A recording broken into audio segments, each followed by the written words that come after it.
Saint কিটসে আবারও বিধ্বংস ব্যাটিংয়ে বাংলাদেশের মেয়েদের উড়িয়ে দিল ওয়েস্ট ইন্ডিজ। দ্বিতীয় টি-20তে 106 রানের বিশাল জয়ে এক ম্যাচ হাতে রেখেই সিরিজ নিশ্চিত করল ক্যারিবীয়রা। মেয়েদের আন্তর্জাতিক টি-20তে বাংলাদেশের বিপক্ষে প্রথমবারের মতো 200 পার করল কোনো দল।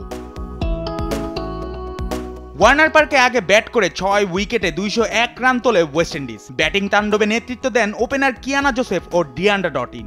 36 বলে 63 রানের দুর্দান্ত ইনিংস খেলেন কিয়ানা, যেখানে ছিল 9টি 4 ও 2টি ছক্কা। আর আগের ম্যাচের মতো এবারও বাংলাদেশের বোলারদের উপর ঝড় তোলেন ডটিন।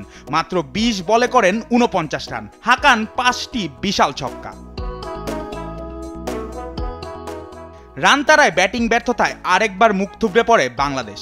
একে একে ফিরেছেন সবাই। দলীয় সংগ্রহ 100-র কাছেও পৌঁছাতে পারেনি। 25 বলে 22 রান করা শারমিন আক্তার ছিলেন সর্বোচ্চ স্কোরার। 2 অঙ্ক ছুঁতে পেরেছেন মাত্র 3 জন ব্যাটার, আর 0 রানে আউট হন 4 জন ব্যাটার। 20 ওভারে 9 উইকেট হারিয়ে বাংলাদেশ থেমেছে মাত্র 95 রানে। 106 রানের বিশাল জয়ে সিরিজ নিশ্চিত করেছে ওয়েস্ট ইন্ডিজ। বাংলাদেশের মেয়েদের টি-20 ইতিহাসে এটি দ্বিতীয় সর্বোচ্চ ব্যবধানে পরাজয়। 2022 সালে নিউজিল্যান্ড সফরের প্রথম ম্যাচে 132 রানে হেরেছিল বাংলাদেশ। সিরিজ হারলেও বাংলাদেশের সামনে এখন সম্মান রক্ষার লড়াই। সিরিজের শেষ টি-20 বাংলাদেশ সময় শনিবার সকালে। জুবায়ের নূর, স্পোর্টস ডেস্ক, দেশ টিভি।